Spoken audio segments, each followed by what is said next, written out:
In this video, I'll show you how you can add audio to a video in Adobe Express. So first, you need to head over to Adobe Express.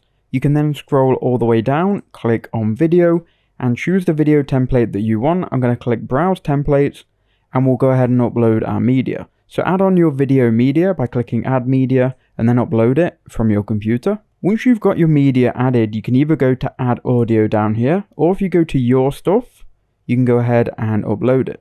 So we can then click Upload from Device.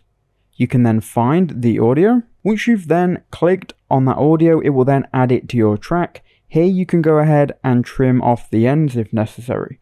One thing I would do when adding audio is click on your original video, then go to the volume button and mute it if you don't want the original audio track there. You can also click on it and then bring this volume slider down a little bit so it doesn't conflict with your audio. Same thing for your audio, you can go ahead and click on it and bring the volume down. Just play it and make sure the sound is good coming out of your speakers or headphones. That's all you need to do. You can then download and save your video with this audio added.